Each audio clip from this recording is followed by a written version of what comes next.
Our body is electrical. This is all electronic equipment. The heart, the lungs, the brain. I mean, this is electrical equipment. It's all electrical. Everything is electrical. Unbeknownst to us, we live inside a battery. The surface of the Earth is charged negatively, and the ionosphere, which is a layer of the atmosphere about 60 miles up, which is ionized by the sun, meaning that the rays of the sun are so strong that they split the molecules into a positive charge and a negative charge. The negative charge are transferred to the surface of the Earth through lightning mainly, and the positive charge stay 60 miles up. The problem arises when we don't have negative charge. So we need grounding just as we need air and we need sunshine. We go to a doctor with all these complaints, but a lot of it is silent inflammation, including my specialty, heart disease. Heart disease is an inflammatory process. So how do we reduce inflammation? Inflammation is produced by neutrophils, which is a white blood cell. You have an injury, you have a damaged cell. And so these white blood cells come over and they encapsulate the damaged cell and they release reactive oxygen species, which rip electrons from the damaged cell, and that destroys the damaged cell.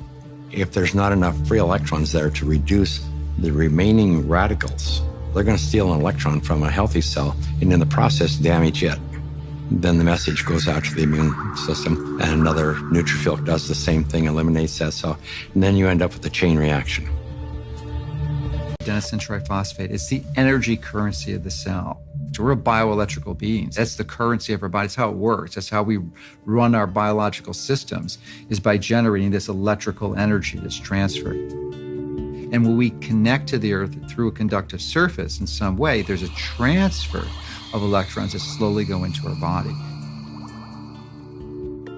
In situations where we are insulating ourselves from this surplus of electrons into our body, we're going to get the absolute opposite. So instead of having low levels of inflammation in a thin blood, we'll have thick blood that's more likely to clot, and our levels of inflammation tend to increase. You could take anybody who has chronic pain. It doesn't matter who they are. It doesn't matter what's wrong. And ground them, and you're going to have a significant reduction in pain. You're going to stop the oxidation or the inflamed portion. That stops almost immediately. Then the body can heal and return to normal. On one side, it's how many electrons are we putting in? And there are a lot of electron donors. Electron donors can be getting out in the sun, can be walking barefoot in the grass. It can be leaning up your body up against a tree because the tree has electrons and will donate them to you. Hugging an animal. A common way that makes people in nursing homes feel better is to buy them a dog or a cat. They hold the dog or the cat and get electrons from it. The animal runs outside and recharges itself and brings some back to you. Moving water is an electron donor, whereas still water tends to be an electron stealer. Moving air is an electron stealer. That's why when you ride in a convertible, you look really cool, but you're always tired when you get there because the wind steals electrons from you.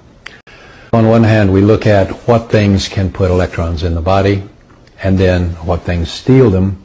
And again, the most common stealers are dental infections, emotional baggage, various toxins, particularly the toxins that we are getting from things like GMO foods and pesticides and other kinds of things, air pollution. There's a lot of toxins around us.